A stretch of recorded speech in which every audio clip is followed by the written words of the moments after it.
We are joined on the phone today by the legendary Noddy Holder, singer for Slade. The new Slade album, Come On, Feel the Hits, is out now. Noddy, how's it going today? Hiya, Dustin. I'm fine. You? I am excellent. It's an honor speaking with you. Thank you so much. Thank you very much. Thank you. Well, let's talk about the new Slade album here, Come On, Feel the Hits. This is definitely something the fans are definitely going to dig this for sure. Yes. Well, it's a compilation of, there's three versions. There's a double CD with 43 tracks on it. There's a double vinyl version, and the US have got a single version also. So it's really a cross-section of every single we've ever released in the 25 years of career that I was with the band. I left the band in the early 90s, but it's a cross-section of all these singles in that period of time, and including all our monster hits that we had in Europe and the rest of the world. So it's quite a definitive collection, actually. Yeah, and of course the music of Slade being discovered all the time by new generations.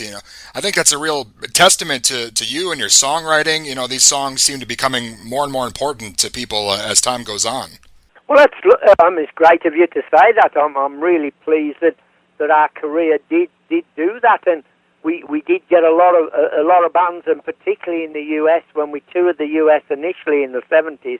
We didn't really get any major big hits in the 70s in the US, but what we did do when we found in later years when we came back was that some of the bands that were young kids, they used to come and see us in the 70s, and our act and our records spurned them on to form bands like Kiss and the Ramones, and these sort of acts told us that they'd seen us play live, and that's why they wanted to be in rock and roll bands themselves.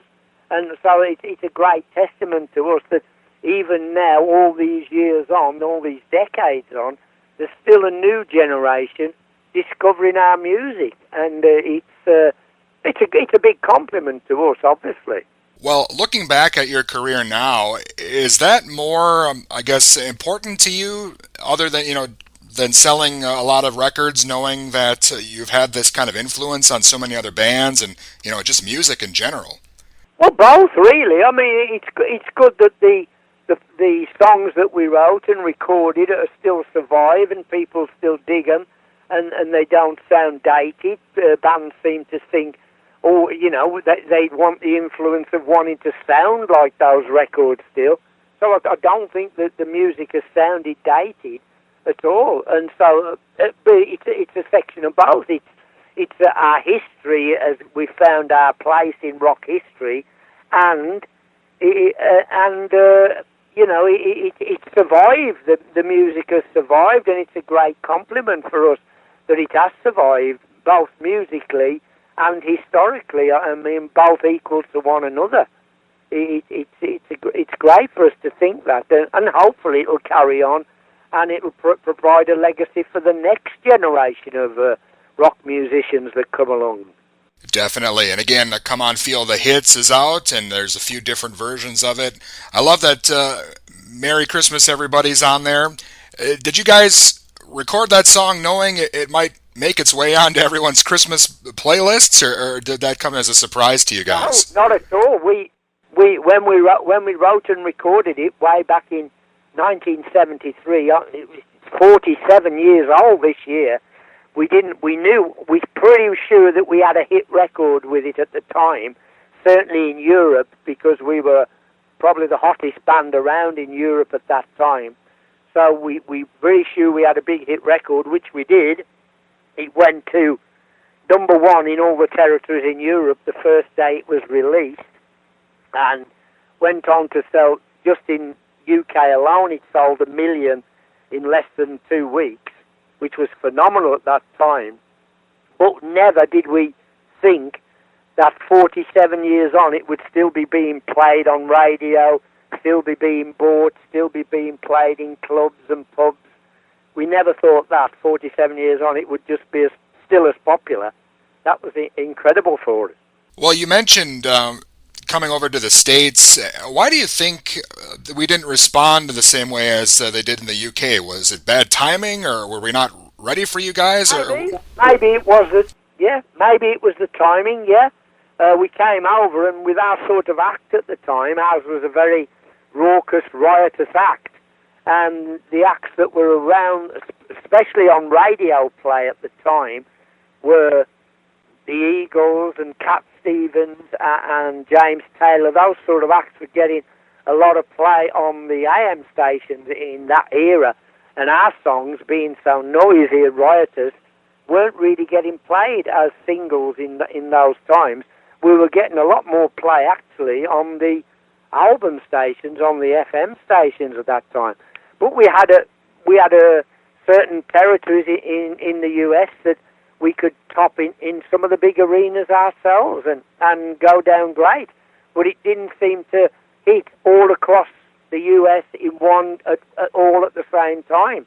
So it was a bit of a struggle for us, really. And it wasn't till MTV came along in the 80s that we sort of breakthrough with the records, even though we'd worked in the States a lot in the 70s as a live act.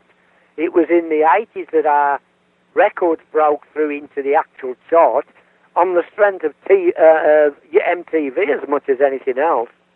Run Runaway was our first hit, actually in the chart-wise.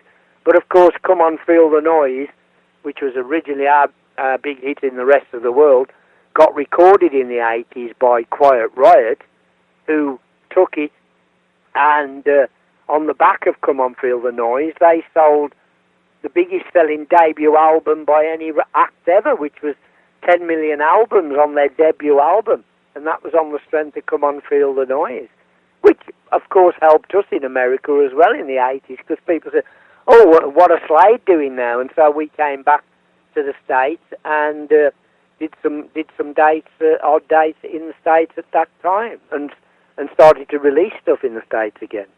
Yeah, it's definitely quite the journey you've been on, and again, Come On Feel the Hits is out, and I know you've stayed busy since you left the band. You've been radio, acting. I saw you as a puppet on Bob the Builder once, so I mean you've been doing a lot of stuff.